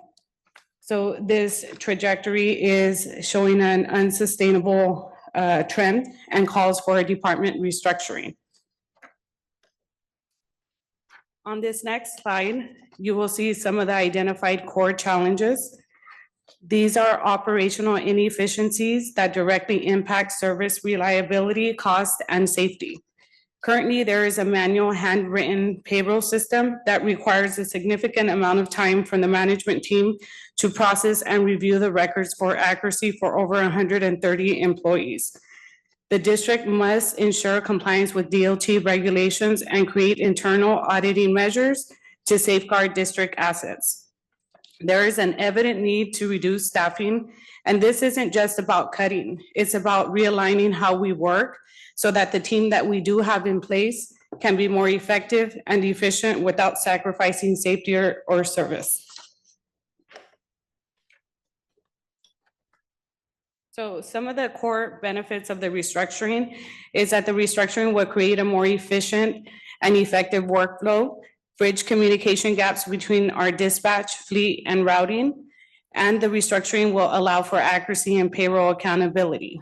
The restructuring, which includes positions that have been eliminated, such as the 13 bus drivers and the lead mechanic, will save the district over $1 million in comparison to the current department costs. On this last slide, you will see the reorganizational chart. And this chart shows our proposed restructuring plan. So you will notice the addition of the routing coordinator. This position is primarily responsible for creating effective and efficient routes to ensure our buses are always on time. This includes overseeing field trips and a total of 141 routes. There are 83 routes during the school year and 58 during the summer. And the routing coordinator will also be responsible for the oversight of the new busology app. In the restructuring plan, you'll notice a removal of the lead mechanic. And we have added 2 fleet coordinators, one for the AM shift and one for the PM shift, to be able to provide real-time support and supervision, ensuring there is no loss of time on work that is desperately needed to bring up almost half of our fleet that is currently down. The current lead mechanic position has not been performing mechanic work or issuing work orders, which has contributed to delays in the workflow and our ability to get the buses back on the road.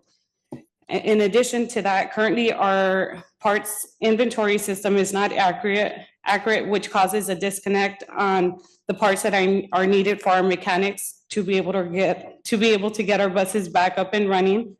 The restructure is designed to create direct lines of communication to the fleet coordinator for better oversight and reduce downtime in the shop so that safety, efficiency, and reliability are elevated. On the chart, you will also see the addition of the accounting assistant, which is a designated individual to review and audit all the payroll and daily logs for our department staff. Our students deserve a safe and timely transportation, and our staff deserve clear direction and support, and this reorganization sets us up to deliver on both fronts. Any questions? Thank you. Do we have any questions? Trustee Gonzalez. Go ahead. Yeah. Ms. Maldonado, Yes. I understand that.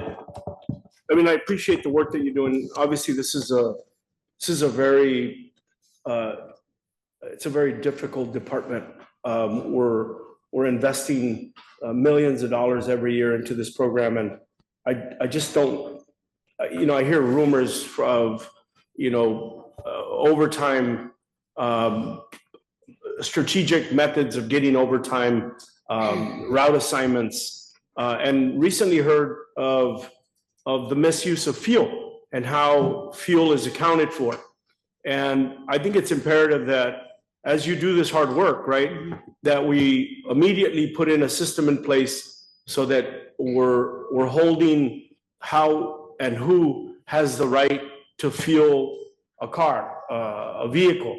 And I believe that I have reason to believe that as we put systems in place, I think this year alone we've spent $1.5 million, $7 million, 1.8 million dollars in fuel, and I also understand that I could go fuel and punch in 1, 2, 3, 4, and I could leave with fuel.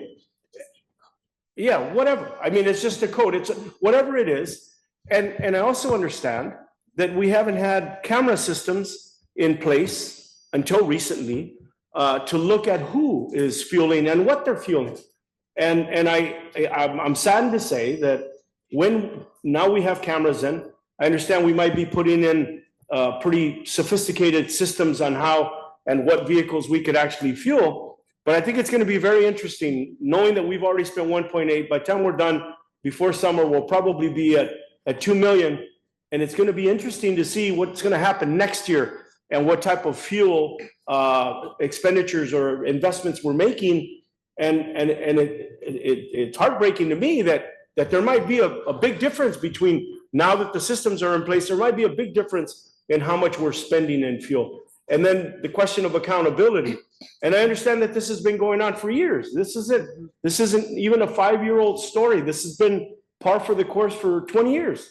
And looking at these types of systems and holding people accountable is how we're going to create a better school district. Because as we're faced with the tough challenge of laying off employees, and I'm riddled by the fact that we could be losing, or have lost millions of dollars in fuel because we're not watching a simple system and how we're delivering fuel to our vehicles. So I challenge you with that on top of this, and hopefully we can get a report as to where we're at with that and how we're moving forward and putting those measures in to mitigate what might potentially be lost. I'll definitely continue to work on that. I know Dr. Esparza and Daniela have been informed of some of the issues that you just touched on, and they are working on implementing systems and putting systems in place, checks and balances, limiting access, and then just putting in preventative measures to ensure that, we are safeguarding the district's assets. Thank you. Are there any questions from other trustees? And then just for the sake of time, we could just make sure that we're providing questions and maybe some guidance on what was presented. Just, I know that this wasn't on there, but I know we're implementing busology. Yes. Do we have a timeline for that? So the interim director, Armando, has been working with the company in getting training for staff. We are looking at trying to make sure that the summer routes are already in the system so we can start utilizing it, like kind of, as a testing phase. So that's one of the things that the team is working on, is adding the bus routes in there for the summer, so that way parents can see where the bus is at on the route and the expected arrival time. And then what's the total number of students that we transport? I do not know that off the top of my head, but I can get that information from the department. Thank you. Yeah. Nothing further, Madam President. Thank you. Trustee Acuna? Question, comment, I guess. I think one of the important things in there that you were talking about was the how we do our time cards, right? I mean, I know that was a big issue. In general, that's not just an issue in transportation, that's an issue across our district. Some of our departments have hundreds more than transportation has, and we're doing it by pen and pencil. I mean, that's something that I believe will also go back to what the bottom line is the accountability of holding people accountable, not only for their actions, but for their hours and for everything else. And then again, none of that matters unless our supervisors and our directors are on top of that, which holds accountability. Many of you heard me say this over and over. I never blame the people cutting the grass for the job they do. I always blame the supervisors because they're the ones that are either directing or allowing.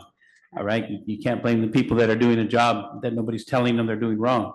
And so I believe this whole change is great, but there has to be built in there either through job descriptions or through evaluations or through something, the accountability process. And again, I've said this a few times this year, many of our problems this year have not been on the front lines. They have been more in the admin area of holding people accountable. I can't blame people for doing their jobs when their supervisors are not on top of them.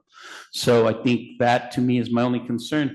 We can move the players around, we can give them new names, but if nobody holds them accountable in less than 6 months, we'll be right back where we started. So my concern is as we're doing this, that accountability, those checks and balances and how we do that, the time card issue, I think goes across the district, not just here.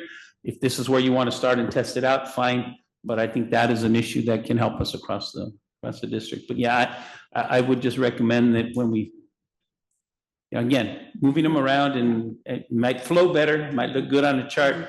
We don't hold people accountable or have those provisions in there to be able to hold accountable, to evaluate them, hold them accountable, starting obviously from the director of the department on down. That's how it has to work, not the other way around. Correct. And we'll make note of that and continue to offer support from an HR standpoint in terms of supporting our admin team and guiding them in terms of what the steps are in the progressive discipline process and to hold everyone accountable from the top down. Thank you. Trustee Garcia, any comments, questions? No?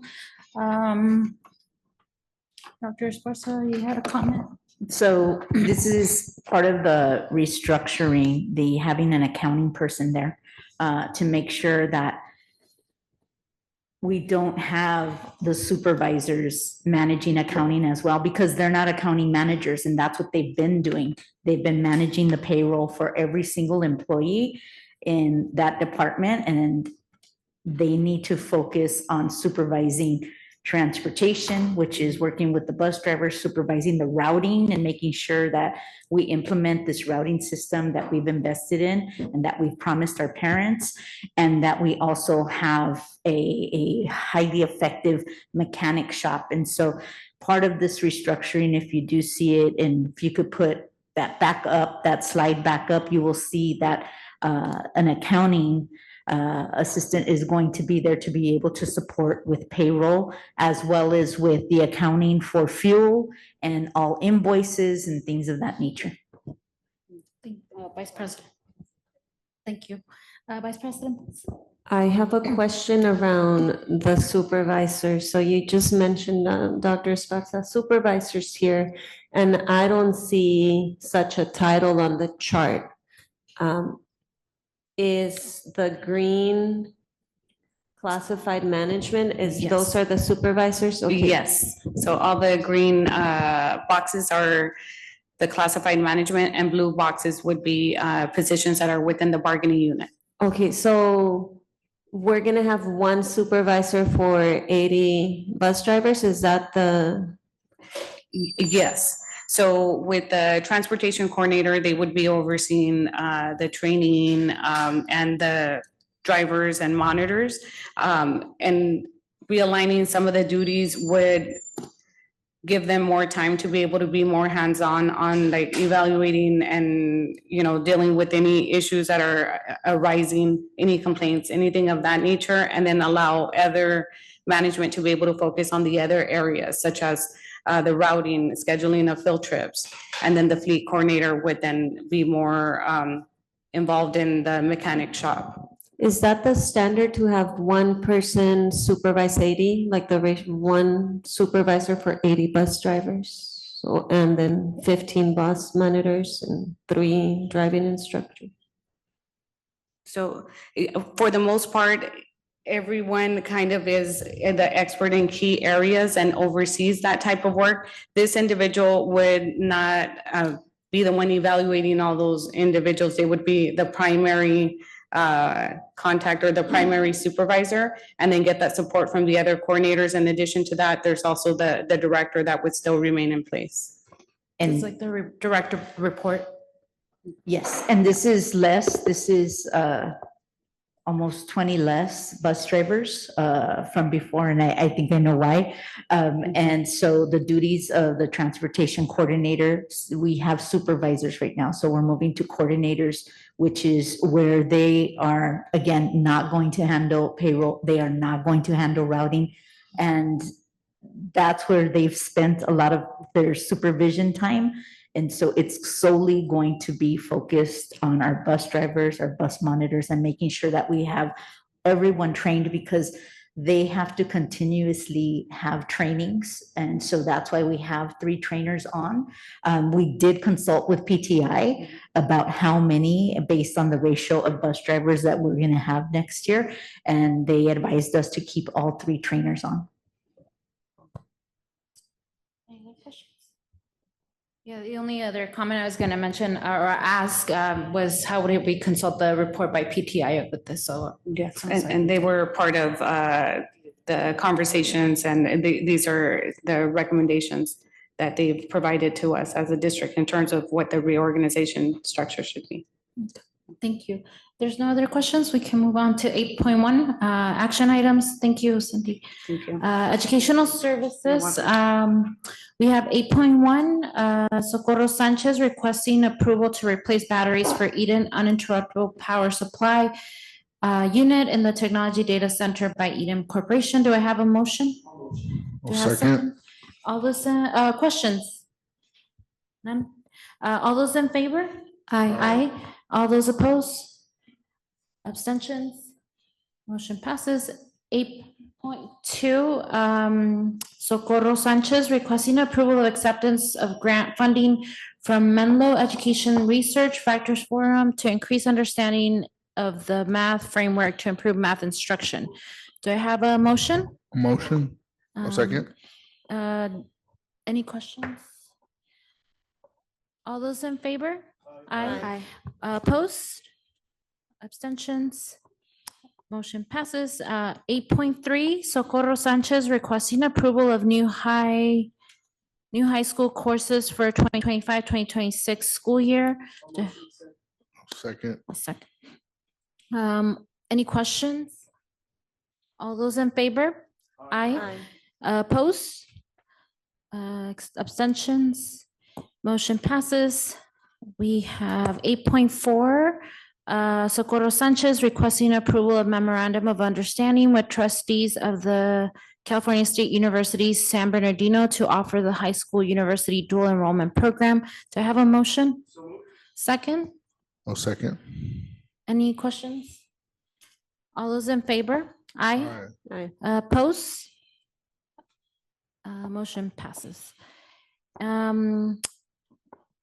Business services action items, 9.1, Daniela Tavares, approval of the fiscal year 2023-24 fiscal audit report. Do I have a motion? Do I have a second? Trustee Garcia seconds. Open it up for questions. Anyone have questions, comments? No? Okay. All those in favor? Aye. Opposed? Abstentions? 9.2, Daniela Tavares, approval of the 24-25 fiscal year third interim report. Do I have a motion? Second? Second. Any questions? All those in favor? Aye. Oppose? Abstentions?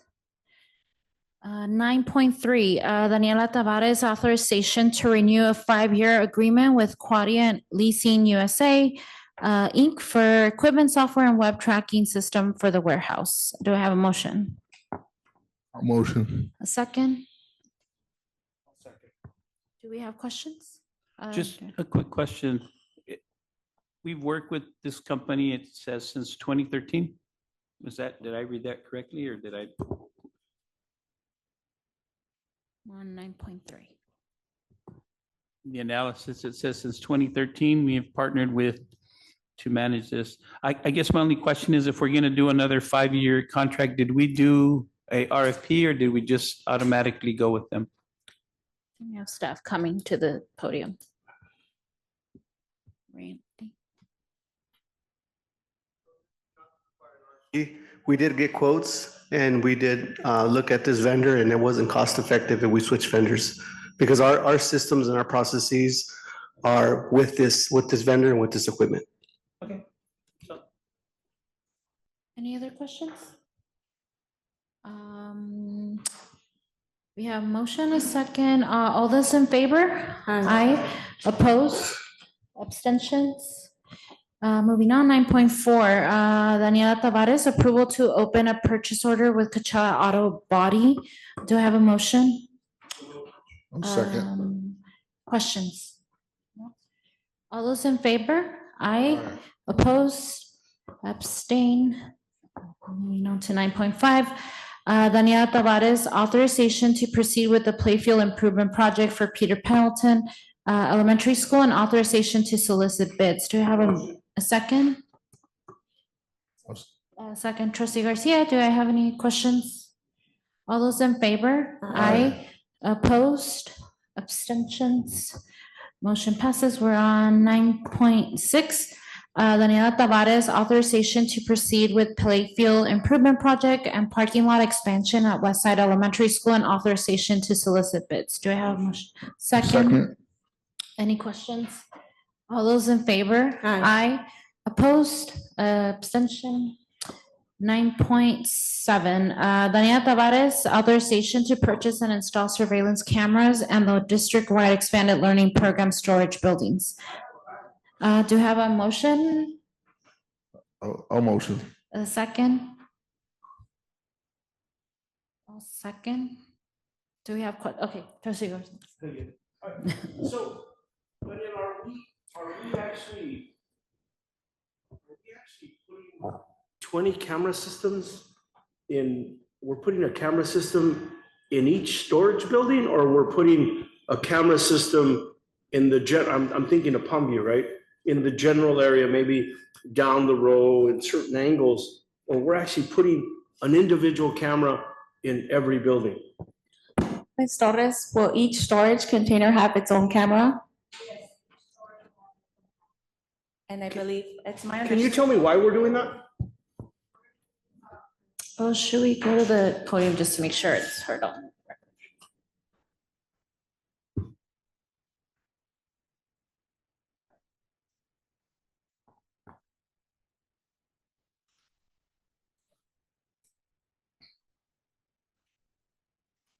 I'm sorry I made you come up here. The storage buildings are located out in the field. DSA required that they were 20 feet away from all the buildings in order to be exempt and used for storage. So therefore, it is necessary to put a camera outside the building, which will be a 360. It will capture all that area. And we need to run fiber from the nearest network infrastructure from the nearest building. Yeah, but what I'm trying to understand is, if I have a general area, and I'm not the guy that you hire to put in cameras, but my logic tells me that if we're gonna put in cameras, and knowing how expensive this is gonna be, why would we put a camera in the front of every building? Wouldn't we put cameras that do 360 and you would try to umbrella the entire area with some type of a strategic plan? Who came up with this plan? Did we have a professional tell us how we could best police this area with cameras? Or are we just, because there might be resources available, are we just going and putting in a camera on every building? There is an assessment that Mr. Gus did for district-wide for. I'm not talking about Mr. Gus. No, I'm saying that but right now, we're doing the same system with that building. The infrastructure is so expensive that we want to do, we want to do state-of-the-art security cameras instead of the Ring cameras. And there is the building may be sitting alone and we can't attach it to another building. It's too far. But Leticia, I understand, but what I'm saying is that maybe not a Ring camera, but what we're doing right here, I think is just, this is a lot of money. And what I'm saying is that, did we maybe, and with all due respect to our security team, did we contact maybe identify this area, we want to secure this area with cameras. Did we go to a professional that could design a Yes. camera system? And this is what they recommended? This is what they recommended. Are they also providing the service? Because it sounds to me like they might, because Right, the more we're doing work I it through create, the, the through more a I'm gonna make. CMAS, and they have their own engineers. Let me ask you again. The people that design the system, are they the same people that are gonna install the Yes. cameras? Oh, I mean, that's maybe the problem, right? The more cameras Mm-hmm. I put in, the more complex system, the more I can charge you. I mean, if you want to go ahead and pull the item and we can, Well, how many sites is this? Mr. 20 sites. Okay. Do we want to, do you, trustee? And each camera, every storage unit has its own camera at 20 sites. Right. That's ridiculous. Trustee Cunha? No, I. That's only my opinion. I mean, I have some questions too, but. I'm done with my questions. Thank you. Well, I mean, my comment is we did discuss this a little bit as well. When we originally put these in, we knew that they needed to have security because we have a lot of expensive gear. These aren't the vagones, these are actual portable. I got it. Right, instead. So when we put them in, we paid money to put them in, to put towers, put the fire alarms, put everything in there, yet we didn't do this. They asked that they put originally just the little cameras in. Right. And now we're going back to it's just like there hasn't been an actual sit down plan. And now it sounds to me anyway, there's a lot of money. I looked at the price tag, and even if we were doing one camera in each of the thing and bringing, that's still a lot of money, 600 grand for 20 sites. It seems like to me, and again, I may be wrong, is that the district has an idea of what they want to do at the district, right? Right. And they're going to use this to help pay for that because there's money in the LOP, right? And again, I've been complaining about this, is that, you know what I'm saying? Mr. Acuna, can I just interject real quick with all due respect? Look, to me, I believe that if we went out and got an independent company and did an audit of the sites and designed a system and we paid them 30 grand, we paid it out of pocket. By the time we get done securing with proficient, efficient camera systems to surveillance the area, we're gonna save half the money. It's gonna cost us 300. And that 30 to put a plan together, I just don't understand the way this is being set up and the way it's being sold to us. I'm not gonna support this. I would recommend that we table this discussion, table this item, bring it back, maybe back to facilities where we can look at it and come up with a better plan. It's like it's being piecemealed, right? Yeah. It's sections. But And again, Ms. Garcia just said they're just it's an overkill. I mean, we need security in those buildings, obviously, like we do everyone else. But it just seems that we've spent to put him up, we already wired it. I mean, originally we have fire alarms in there, we have all that other stuff. The only thing we don't have is internet. So to get the internet to those buildings is the expensive part. Because we can, even if we buy a cheap camera, the Ring cameras or just anything, a lot cheaper, it's going to be, the expense is bringing the internet to that building. I understand that too, but you said those buildings are 20 feet away. I'll second the Most of them motion. are, right? They're 20 feet away. To table. Our IT guy can't figure out a way to get a line 20 feet. Yeah, and we're not in a day, I mean, I remember. Should I pull out the gavel? I'm sorry. Yeah, I wanna ask. just my final I'm gonna comment, ask if I may. trustee- Okay, yeah, Just my but we final just need to make it in an orderly We're living in a fashion. different time, right? I turn on my Wi-Fi at home. I have satellite cable. I live out in the middle of nowhere. There's no more hardwire. I was driving by and I was watching this guy from the phone company, like fixing the phone thing on the corner that was falling over. Those days are over. It cannot be this expensive to get internet to these sites. I mean, there's got to be a way to do it via satellite. Again, I don't know. One final comment from me. I only would like to impress the fact. And I'll second your motion. We need to impress on the fact that we can't take our sweet time about this. Because those buildings are needed to be able to move things that are in classrooms that the principals desperately need to move that equipment. That's the whole point that we started this thing a long time ago. And again, we just seem to be delaying the things, and we need to move those equipment in there as soon as possible. But again, you don't want to put the thousands and thousands of dollars that we bought in equipment into a portable that's not secured, because they're going to break into them, because people know, they all seem to know where to go, which classroom to go to get to the good stuff. So we can't just like say, okay, another board meeting, and here we are in September, and we don't, I mean, we need a solution. Mr. Cunha, maybe that could be an amendment to Mrs. Passa's motion that we do it on a timely manner, right? That staff just get on it and maybe take a different approach. It doesn't have to come back to us. I have all the confidence in the world. You can figure this out and make a good recommendation, Leticia. But basically buying the card, like everything they're selling us, I don't think so. They're the same person that's designing the system is over designing to sell us more crap. Trustee Arredondo? Well, just my comment in light of what's being said, I like to think that staff took the time to look at this and to say this is a long-term investment into securing our buildings, and to make sure that this is probably a timely thing that needs, we don't have the time on it, but I would say time to table it. But I would say that I fully support that you guys took the time to really look at this and to say that this is a long-term investment for all the equipment that we're doing at 20 sites. And no matter what happens, I'm sure that it started out with Ring cameras and we bought those and all over, and it didn't work, right? And that was probably $100,000 that was just thrown away, right?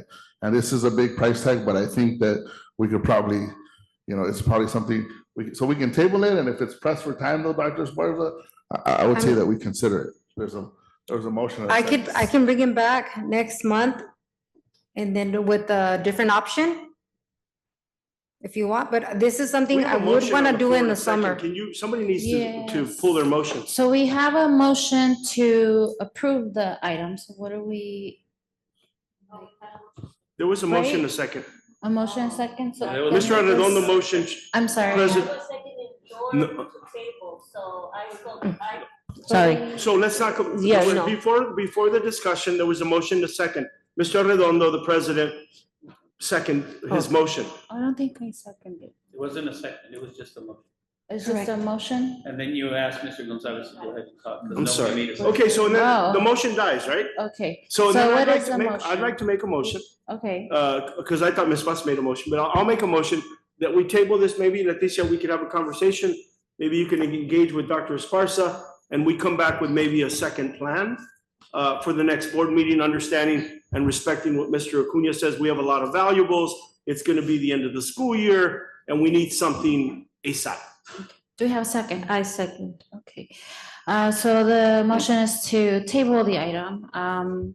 So all those in favor to table? Aye. All those opposed? Abstention? So we're tabling 9.7 for future. Thank you. 9.8, Daniela Tavares, authorization to issue a purchase order to PQ Bids for pre-qualification services of prospective bidders and online bidding system for the fiscal year 2025. Do I have a motion? I'll motion. I'll second. Any questions? All those in favor? Aye. Opposed? I just have a final comment. I think, I believe that this is a real good idea. We just got, and I'm going to ask staff, and I think I brought it up in facilities, that we got to be mindful of the fact that this is going to open up somebody that might be in Orange County or somebody far away. And they're going to have to understand the fact that they're going to come out here and maybe deal in a little different climate in the summer, right? And understand what it is to work on per diem. And this will allow us to get more bids, but I think we got to be mindful of how they're bidding, making sure that they're not base bidding and then leaving it open for a lot of change orders, right? And so, it's going to create a new challenge, but I think this is a good way to get more bid participation. Thank you. 9.9. Oh, I'm sorry, I'm confusing this with, another discussion that happened. I'm sorry, yes, I got you. Okay, thank you. 9.9, Daniela Tavares adopt resolution number 2025-58, authorization and direction for the purchase of information technology goods and services with EKC Enterprises, Inc., CE, California Multiple Award Schedules. Do you have a motion? Motion. Second. Any questions? I just have one Yes. question. It basically says that per project specific, but where's the funding coming from? Are you gonna bring back each project every time you do it? Is that how we're gonna approve them? I'm just curious. 9.9. You understand what I'm saying? Yes. It just says these are resolutions per the contract with this group, but every time we do one, they're gonna bring it back and you're gonna tell us where it's the funding sources? I'm sorry. Or did I miss, because it doesn't have a funding source. Do you want to come to the mic? Lippy, can you come up? Sorry. Sorry. Get your step. You said 9.9. Thank you. I don't think we can hear it. 9.9. Does have an amount. For the CMAS for EKC? Yes, that's correct. So this is just to approve, like all the other resolutions we've been approving, their price list. So anytime we do any purchase order or contract that exceeds 10,000, we'll come back to the board. My concern is that many of these are not gonna exceed 10,000 because they're gonna be smaller projects, right? But they won't come back, Troy. They won't come back. But If it- if the it's- funding source would be just out of technology, or is it gonna come out of, I mean, it'll come out of different places, right? Right. So, Yeah, I it's mean, a- that was just my question. it's a If it's over general 10,000, spirit. we get to see it, but if it's under 10, you're gonna pick a funding source and that's just where it's coming from, right? Right. That was my question. Yeah, that's Other question? Other questions? just a standard method, right? Yeah, but I'd like to see where the money's coming Okay. from. I mean, what is it getting charged to? Yeah, I understand, but we do have parameters in place that if it's under 10,000, they I have understand, the but discussion. My question was, because they said it's per site, are they all coming back to us to? Over 10,000, yes. Okay. My question, and the funding. Might be a different funding method every time. Okay. Right. Thank you. All those in favor? Aye. Opposed? Abstentions? No. 9.10, Daniela Tavares adopt resolution number 2025-59, authorization direction to contract for facilities repairs and improvement projects with Serpro by piggyback bid number 2023 RFP 201 with City of Palm Desert. Do I have motion? So move. Second? I'll second. Questions? No? All those in favor? Aye. Opposed? Abstentions? Motion passes. Action items, human resources. We have 10.1, Dr. Monica Makowitz, approval of first reading for update of Board Policy 6146.1, high school graduation requirements. Do I have a motion? Motion? Second? Trustee Garcia seconds. All those in, questions? None? All those in favor? Aye. Opposed? Abstentions? Motion passes. 10.2, Dr. Monica Makowitz, approval of declaration of need for qualified educators for the 25-26 school year. Do I have a motion? A motion the same. Second? Oh, second. Any questions? All those in favor? Aye. Aye. Opposed? Abstentions? Moving on to 10.3, Dr. Monica Makowitz, approval of first reading for policy revision for BP 5127, graduation ceremonies and activities. Do I have a motion? Motion. Second? Any questions? No questions? No, okay. All those in favor? Aye. Opposed? Abstentions? 10.4, Dr. Monica Makowitz, approval of resolution number 2025-60, proposed decision regarding reduction in force for classified employees and order of decision. Do I have a motion? second? Second. Any questions? All those in favor? Aye. Aye. Opposed? Abstentions? Right. Consent calendar, all matters listed under the consent calendar are considered by the board to be routine and will be acted upon in one motion. There will be no discussion of these items prior to the time the board considers the motion unless prior to the time the board considers the motion unless members of the board or staff request specific items to be discussed and or removed from the consent calendar, in which event the items will be considered separately. The superintendent, assistant superintendent of educational services, assistant superintendent of business and finance, and assistant superintendent of human resources recommend the approval of all consent calendar items. Do I have a? I'll motion to approve the consent calendar respecting any board member wanting to pull an item. I'll Do I have a second. second? Any items to be pulled? I'd like 14.17 to be pulled separately. 14.17 added separately. Any other items? Okay, so we have a motion and a second. Yes. All those in favor? Aye. Aye. Any opposed? Abstentions? 14.17, so 17 is that? Yes, oh, sorry. 14.17, Daniela Tavares, North Shore Elementary School, acceptance of added scope of work and extension of construction timeline. Do I have a motion to approve? Okay. Oh, wait. What's her concern? Yeah. Do you have a motion? Oh, just want it voted separately. Okay. What? Want it voted separately. Oh, because of, Okay. because of a potential conflict?